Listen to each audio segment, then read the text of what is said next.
오늘 제목은 내가 내려가서 건져내리라 라는 말씀의 제목을 가지고 함께 나눕니다. 호렙산은 웨이스트랜드입니다.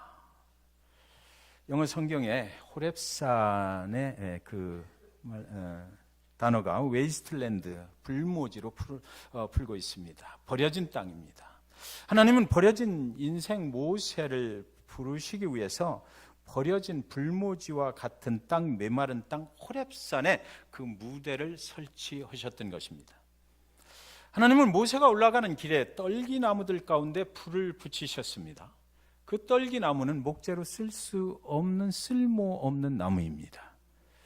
호렙산 웨이스트랜드, 쓸모없는 땅 가운데, 쓸모없는 나무 가운데 하나님이 거하시고 모세를 부르시기를 원하셨던 것입니다. 광야 가운데 자라는 흔한 나무이지만 이 떨기나무는 목재로 쓸 수 없는 나무입니다.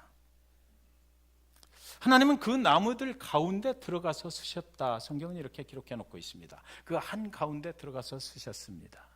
모세는 어떤 사람입니까? 한때 젊을 때 40년 동안은 애굽의 궁궐에서 아주 화려한 그런 생활을 했던 사람입니다. 세상의 권세를 쥔 그 궁궐 속에서 살았던 사람입니다. 그러나 살인자가 되어서 도망자가 되어서 미디안 광야로 와서 이제 40년을 살았습니다. 세상에서 잊혀진 자였습니다. 세상 아무도 그를 기억하려 하지 않았던 사람입니다. 그는 어쩌면 쓸모없는 사람 되어서 내가 이제 뭘 할 수 있나라는 생각 가운데 미디안 광야에서 어느 날 호렙산에 양을 치러 올라가고 있었던 것입니다. 하나님은 여러분 쓸모없는 땅에 쓸모없는 나무 가운데 쓰셔서 쓸모없는 사람을 하나님의 사명으로 불러내고자 하셨던 것입니다.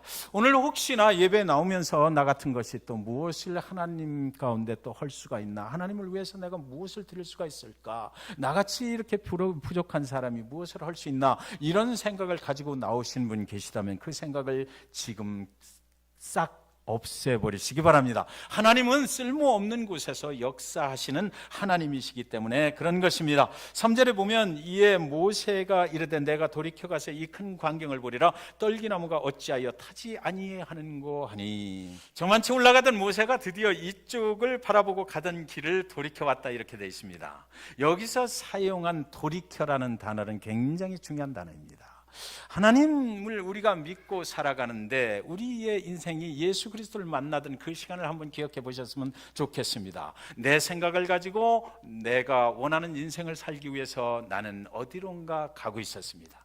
그날에 하나님께서 우리를 부르시는 그 음성을 어떤 연유로든지 어떤 상황 가운데서 우리는 듣고 우리의 인생의 길을 돌이켜서 하나님께로 가지 않았습니까? 여기 그 얘기를 하고 있는 것입니다. 모세가 그 미디안 광야에서 40년을 사는 동안 까마득해 잊어버려진 그런 곳에서 뭐 예배할 수가 있었겠습니까? 하나님의 말씀을 잘 볼 수가 있었겠습니까? 그러나 하나님은 그를 기억하시고 세상은 그를 잊었지만 하나님은 그를 기억하시고 그를 찾아가 주셨을 때에 모세의 인생이 돌이켜서 하나님 편으로 돌아가게 됐다라는 것이죠. 호렙산을 올라가는 것입니다. 올라가다 보니까 떨기나무에 불이 붙었는데 참 이상하다 그렇게 생각했어요. 그러나 그런 일들은 사막 가운데서 광야 가운데서 메마른 가운데서 종종 일어나는 일입니다. 그래서 가다 다시 한번 뒤돌아보는 것이죠. 뒤돌아보니까 아직도 타고 있는 것이 저러다가 사그라지겠지. 그리고 또 몇 걸음 더 가다가 또 아직도 타고 있는 그런 냄새가 나서 다시 돌아보니까 불길이 더욱더 아까보다 세졌는데 그런데 나무는 타지를 않는 것입니다. 좀 이상하다. 그래 타다 말겠지. 그리고 또 올라가는 것입니다. 그래서 또 가다 또 돌아보니까 불길은 아까보다 더 승해졌는데 불길은 활활활 타고 오르고 있는데 나무는 아직도 그대로 남아있는 것입니다. 이상한 일도 다 있네. 하나님 그 떨기나무 가운데서 쓰셔서 모세를 부르시는 하나님께서 그때 그 가운데서 불길을 조정하고 계셨던 것입니다. 모세의 관심을 끌기 위해서 이 정도 해도 안 되네, 더 세게 해야 되겠네 라고 더 세게 할 때 모세의 관심을 확 끌어당기고 드디어 모세가 그 앞에 오게 됐다. 성경은 이렇게 기록하고 있는 것입니다. 저와 여러분이 예수 그리스도를 만날 때 그렇게 만났던 것입니다. 우리는 자꾸만 내 생각 가지고 나의 길을 가고 있을 때 하나님께서 그 불길을 조정하시고 더욱더 세게 하시고 어떠면 그 불길의 크기가 저와 여러분 가운데 고통이었을 수도 있습니다. 고통이 커지고 도저히 내 능력으로 그 고통을 헤쳐나갈 방법이 없을 때 하나님께 돌아오시게 된 분 이 중에 계실 줄 믿습니다. 저에게도 그런 일이 있었기 때문에 저는 그것을 알고 있습니다. 어떤 분은 우연치 않은 어떤 그 예기치 않은 사고를 만나서 그 불길을 경험하고 하나님 앞에 돌아오셨을 수도 있는 것입니다. 저 정도로 타오르는 불이라면 떨기나무가 벌써 다 타고 사그라졌어야 되는데 아니 타니까 그의 관심을 그곳에 두게 되었고 하나님께로 돌아오게 되었던 것입니다. 모세가 더욱 가까이 왔어요. 타지 않는 떨기나무 속에 타오르는 불길은 모세의 관심을 끌기에 아주 충분했다라는 것이죠. 더욱 가까이 다가오는 순간 타지 않는 그 떨기나무 가운데 서신 그 하나님께서 갑자기 모세야 모세야 이렇게 부르는 것입니다. 모세가 거기 갑자기 앞으로 딱 다가가니까 갑자기 그 안에서 모세야 모세야 눈에 보이지는 않는데 음성이 들려오는 것입니다. 저 사람이 저 속에서 불 속에서 타지 않고 저 사람이 있는데 그 사람이 나의 이름을 기억하는 것입니다. 나의 삶을 기억하는 것입니다. 그분께서 나의 삶과 나의 이름을 기억하시고 그분이 나를 불러버리는 것이에요. 그래서 깜짝 놀라서 모세가 거기 누가 있나라고 다가가는데 그 안에서 뭐라고 그러시냐면 여기는 거룩한 땅이니까 네 신을 벗으라 이렇게 하는 것입니다. 다가가면서 내가 여기 있습니다. Here I am 이렇게 말하고 가니까 네 신을 벗어라. 여기는 거룩한 곳이다. 여러분 성경은 무엇을 말하고 있느냐면 떨기나무 가운데 호렙산 가운데 쓸모없는 인간이 되어버린 모세 가운데 하나님이 그 가운데 서시니까 그 쓸모없는 땅이 거룩한 땅이 되어버렸다는 것이고요. 그 쓸모없었던 사람이 이제 거룩한 사람으로 하나님의 부르심을 받게 되어버렸다는 것이죠. 40년을 그 땅에서 살아온 모세에게 새로운 인생의 길이 열린다. 하나님으로 인해서. 여러분 우리가 하나님을 만나게 되면 우리의 인생의 방향이 바뀌게 돼 있습니다. 하나님을 만나는 순간 그동안 살아가던 내 나름대로 살아가던 그 인생의 길에서 돌이켜서 하나님이 원하시는 인생의 방향으로 우리는 새롭게 조정받고 그 하나님을 따라서 살게 되어 있다는 것입니다. 웨이스트랜드 쓸모없는 불모지 호렙산에 나타나신 그 하나님, 그분이 그 가운데 서시니까 거룩한 땅이 되어버렸고 거룩한 사람이 되어서 하나님의 일을 하게 됐다는 것입니다. 저와 여러분의 삶의 터전 가운데 하나님이 가운데 들어오시면 고통의 문제는 해결돼 버릴 것입니다. 쓸모없는 사람이었다라는 그 생각도 온전히 그것으로부터 자유케 되실 것입니다. 우리의 건강의 문제가 해결될 것입니다. 하나님이 거기 서시면 하나님의 능력으로 우리가 인도함 받는 새로운 인생을 살게 되기 때문인 것 믿으시기 바랍니다. 그래서 하나님께서는 뉴욕에서 오신 분들 죄송하지만 제가 그 표현을 이미 원고에 적어놨기 때문에 하겠습니다. 하나님은 사람을 찾으실 때 뉴욕으로 가지 않으셨다라는 것입니다. 하나님은 영국의 런던의 옥스퍼드 대학으로 가지 않으셨던 것입니다. 하나님은 쓸모없다고 생각하는 사람한테 다가가셔서 그를 사용하시기를 원하셨던 것이에요. 7절에 보면 여호와께서 이르시되 내가 애굽에 있는데 백성의 고통을 분명히 보고 그들이 그들의 감독자로 말미암아 부르짖음을 듣고 그 근심을 알고 그랬습니다. 여기 보았다는 동사가 있고 들었다는 동사가 있고 알았다는 동사가 있습니다. 여러분 하나님께서는 이스라엘 백성들, 하나님의 백성들이 애굽 땅에서 고통당하는 그 소리를 분명히 정령이 보았다라고 말씀하십니다. 그런데 제가 이 말씀을 보면서 질문이 생기는 것입니다. 보고만 끝나면 뭐하나? 네. 하나님이 헌기야 내가 네 어려움을 안다, 네 고통을 안다, 내가 다 보았다라고만 끝나버리는 하나님이라면 우리가 뭐하러 하나님을 믿느냐라는 거죠. 그래서 하나님께서는 또 그들의 감독자로 말미암아서 부르짖는 그 소리를 들었다 그러셔요. 우리가 고통 가운데서 부르짖지 않습니까? 하나님께서 나를 도와주십시오. 하나님 나의 이 고통의 문제를 해결해 주십시오라고 우리가 신는 특별 새벽기도 일주일 동안 여러분들 안 나오신 분들한테는 좀 죄송스럽지만 광고를 해야 되겠습니다. 총 평균 20분이 나오셔서 일주일 내내 새벽 6시에 부르짖어 기도했습니다. 그 부르짖는 고통의 소리, 우리는 부르짖게 돼 있거든요. 나를 해결해 주십시오. 나의 문제가 이겁니다. 하나님께서 2020년 한 해 동안 살아가는 동안에 이 문제를 해결해 주시지 않으면 안 되겠습니다라고 매달리면서 애통해하면서 우리가 부르짖는데 그 부르짖는 소리를 하나님은 들으셨다 그랬어요. 그런데 질문이 있거든요. 듣고 끝나면 뭐하냐고요. 듣고 말면 뭐하냐고요. 그 하나님께서 내가 들었다 그러고 끝나면 뭐하냐고요. 그 근심을 안다. 나의 미래가 어떻게 될지, 나의 장래에 하나님께서 정말 축복을 해주실지, 나를 이 고통 가운데서 건져주실지 아니 건져주실지, 하나님이 외면하실지 우리는 알지 못하니까 근심하게 돼 있거든요. 그래서 하나님을 붙잡고 막 부르짖고 하는 거예요. 근심 걱정이 생기니까 하나님이 보호해 주시지 않으면 안 된다라고 하는 거거든요. 그랬을 때 하나님이 여기서 쓰신 단어가 뭐냐면, 그 성경에 쓰신 단어가 알고라는 거예요. 이 알고라는 단어는 성경에 안다라는 말이 나오면 하나님께서 함께 하신다라는 거거든요. 하나님이 그냥 뭐 지식적으로 안다라는 것이 아니고 내 고통 중에 들어와서 내가 그 고통을 함께 경험하고, 그래서 나는 그 고통의 크기가, 그 무게가 얼마나 무거운지 나는 알고 있다라는 것입니다. 그래서 그 하나님께서 보고 듣고 알았다 이렇게 말씀하셔요. 그런데 여기 8절에 보시면 또 그 보고 듣고 알고 끝나는 것이 아니다라고 하나님은 말씀하셨어요. 하나님께서 말씀하실 때 뭐라고 그러냐면, 내가 내려가서 그들을 애굽인의 손에서 건져내고 그들을 인도하여 아름답고 광대한 땅, 젖과 꿀이 흐르는 땅 어디로 데려가려 하노라, 이렇게까지 말씀을 하신 거예요. 그러니까 하나님이신 거예요, 여러분. 그냥 보고 듣고 알고 끝나면 우리가 믿는 하나님이 아니지요. 그분께서 뭐라고 그러셨냐면, 내가 내려가서 그 고통의 문제를 해결해 주겠다는 거예요. 건져내 주겠다는 것입니다. 인도해서 내가 약속한 땅, 그 약속의 땅으로 인도해 주겠다는 거예요. 이게 구약 성경에서 제가 만난 복음의 약속입니다.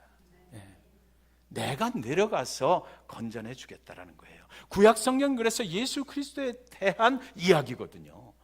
구약은 구약의 그 역사의 히스토리가 아니라 구약 속에는 언제나 예수 그리스도 그분이 오심이 여기 약속되어 있다는 것입니다. 내가 직접 내려가서 내 고통의 문제 가운데 내가 들어가겠다는 것이죠.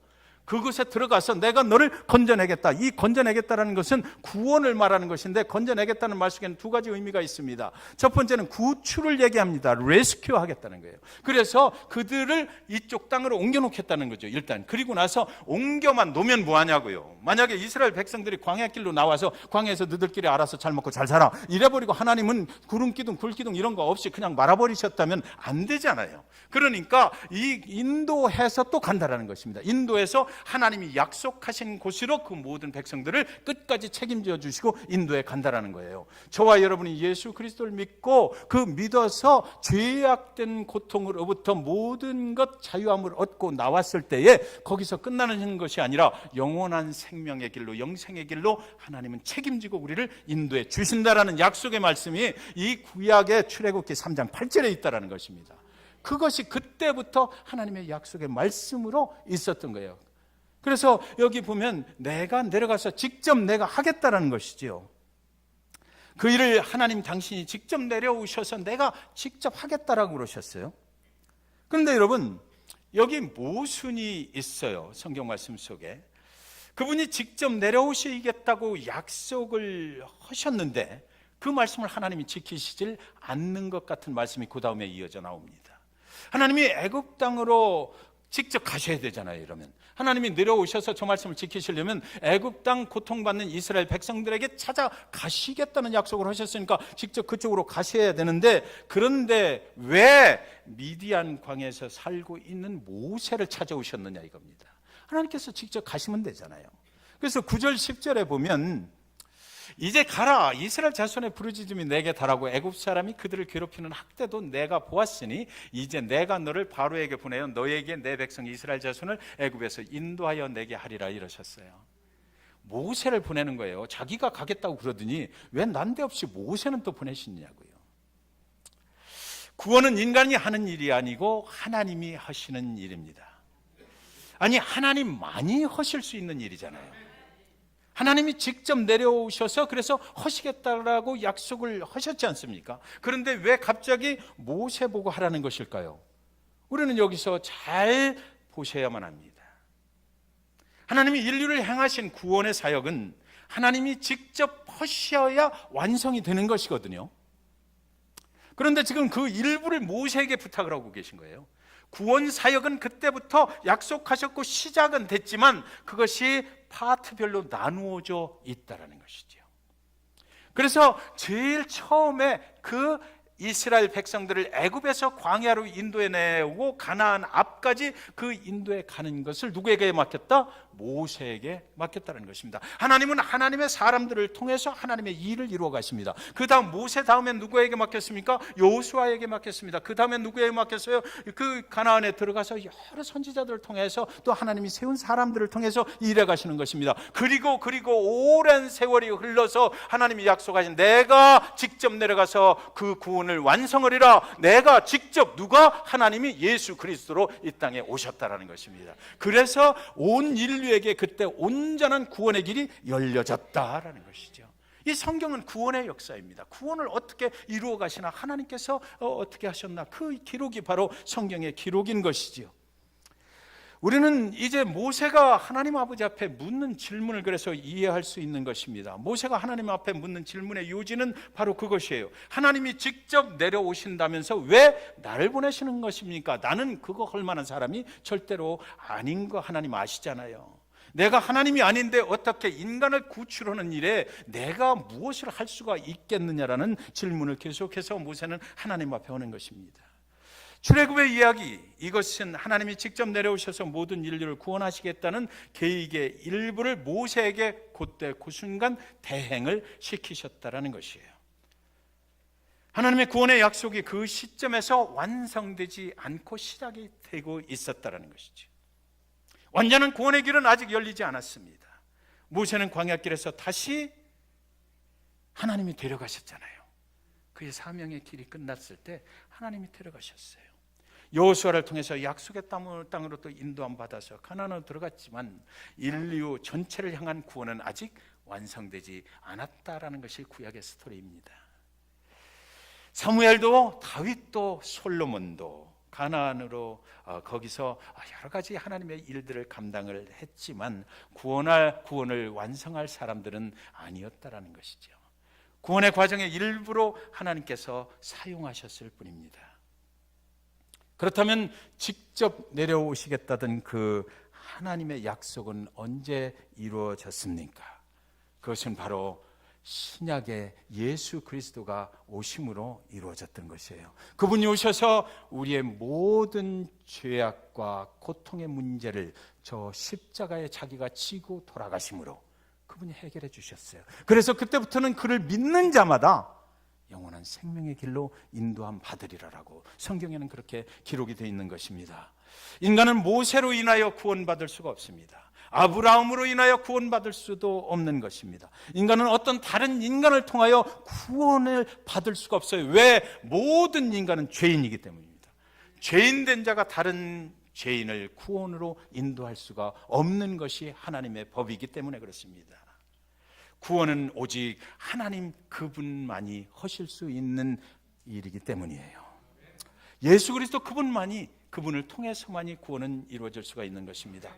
사랑하는 성도 여러분, 하나님은 그 약속을 지키셨어요. 그분이 직접 이 땅에 죄와 사망의 고통 중에 있는 인간들에게 내려오셨던 것입니다. 그분의 이름이 바로 예수 그리스도이십니다. 그 예수는 이 땅의 죄 가운데 고통 속에 애통하며 부르짖는 사람들을 건져내려고 내려오신 하나님이신 것입니다. 그분이 이 땅에 내려오셔서 우리의 모든 죄를 대신 지고 십자가에 죽으셨어요. 그 죄의 값을 십자가에서 치러 주셨습니다. 우리가 아담과 하와 이후에 죄의 그 짐을 지고 살아가는 이 고통의 문제를 예수 그리스도, 하나님이신 예수 그리스도가 오셔서 드디어 해결이 됐다라는 것입니다. 그분을 믿으면 해결을 받는 것이죠. 그분을 믿지 않으면 안 되는 것이에요. 그분을 믿는 자마다 그 죄로부터, 고통으로부터 해방케 되리라. 그리고 그것뿐만 아니라 영원한 생명의 길로 인도해 주리라. 구출하시고 그대로 놔두는 것이 아니라 영원한 생명의 길까지 내가 책임지고 인도해 주시겠다라는 것이 바로 하나님의 구원의 약속이라는 건 믿으시기 바랍니다. 그래서 그분이 말씀하시는 거예요. 내가 길이요 진리요 생명이라고. 나는 구원의 길이라는 것을 그분은 분명하게 말씀하셨습니다. 진리는 뭡니까? 하나님의 약속의 말씀은 분명히 이루어지는 것, 그것을 믿으라는 것입니다. 그것이 진리라는 것이에요. 생명이라는 말은 구출해 놓고 마는 것이 아니라 영원한 생명의 길로 내가 인도해 하는 생명의 주인 된다라는 것이죠. 하나님께서 절대로 외면을 하시지 않습니다. 하나님께서 저와 여러분의 고통 가운데 직접 들어오셔서 예수 그리스도를 믿는 자들의 고통의 문제를 해결해 주시는 것입니다. 그분을 믿으면 우리는 그것으로부터 자유함을 얻게 되는 것입니다. 여러분, 첫 번째 하나님이 직접 이 땅에 내려오심은 그렇게 결정이 되었습니다. 그렇게 구원의 문이, 구출의 문이 열렸던 것이에요. 첫 번째 내려오심은 모든 인류에게 길을 그렇게 열어주신 것입니다. 그런데 성경은 말하기를 두 번째 내려오심이 또 있다고 말하는 것입니다. 두 번째 내려오시는 날에는, 그날에는 예수를 믿지 않는 사람들에게는 심판의 날이 될 것이고, 그러나 예수를 믿는 하나님의 자녀들에게는 기쁨의 날이 될 것이다. 그 잔치에 우리는 참여하게 될 것이다. 생명의 면류관을 너희에게 주리라 말씀하시는 것입니다. 그날에 우리는 완전한 구원을 향하여 영원한 약속의 그 천국으로 들어가서 거기서 예수 그리스도 하나님과 함께 영원한 생명의 날을 살게 되는 것이죠. 사랑하는 여러분, 하나님은 모세에게 오실 때 떨기나무 가운데 서 계셨습니다. 세상에서 버림받고 고통당하는 그 한가운데로 하나님은 오신 것이에요. 예수 그리스도 그분께서 죄인들을 향해서 이 땅에 오실 때 그는 화려한 예루살렘으로 오시지 않았습니다. 마구간에 오셨습니다. 죄와 고통 가운데 있는, 연약하고 부족할 수밖에 없는, 그래서 한평생 그 죄의 침에 억눌려서 살아갈 수밖에 없는 저와 여러분의 인생의 한가운데 그 고통의 중심부를 향해서 예수님이 오신 것이에요. 그 가운데 오셔서 나를 믿으라, 그 짐을 나에게 얹어라라는 것이죠. 십자가에 내가 너의 고통을 다 지고 죽을 테니까 너는 그것으로부터 자유를 얻어라. 나를 믿으면 그렇게 될 수 있다라고 말씀하셨기에 저와 여러분은 그 예수를 믿고 그 고통의 짐을 예수께 맡겨버린 것입니다. 그래서 그분이 우리의 고통의 짐을 지고 가시고 우리는 자유함을 얻고 있는 것이에요. 예수 그리스도의 보혈의 능력 안에서 우리는 자유함을 얻는 것입니다. 그 보혈의 능력이 있어요. 그래서 우리가 고통스러워요, 힘이 들어요, 살기가 힘들어요, 무언가 육신에 문제가 있습니까? 재정에 문제가 있습니까? 가정에 무슨 자녀들과의 문제가 있어요.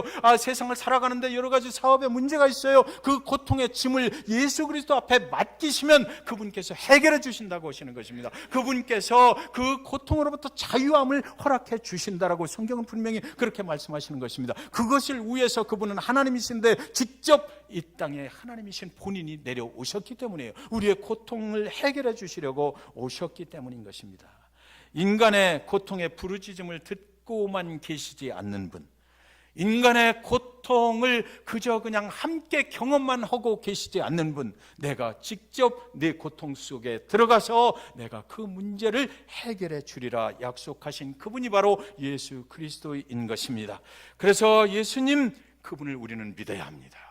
예수 그리스도 그분께서 나의 삶의 주인 되심을 믿어야만 합니다. 믿는 순간에 해결이 되는 것입니다. 믿지 않으면 아니 되는 것이에요. 그래서 우리는 그분 앞에 부르짖어 기도할 필요가 있는 것이고, 우리는 그분의 말씀을 볼 필요가 있는 것이고, 그분이 지금 나의 삶에 어디에 와 계신가, 그분이 그냥 나의 삶 속에 나의 삶의 고통 중에 보고만 계신가, 그분이 지금 여러분의 삶 중에 듣고만 계신가, 그분이 여러분의 고통 중에 함께 하고만 계신가, 우리는 어디까지 가야 돼요? 그 약속의 말씀을 하신 그 예수 그리스도가 내 삶 속으로 완전하게 들어와서 나와 함께 걸어가시는 데까지 우리는 믿어야 되는 것이고, 그분과 함께 살아갈 때 능력의 예수가 우리 삶을 새롭게 하여 주실 것입니다.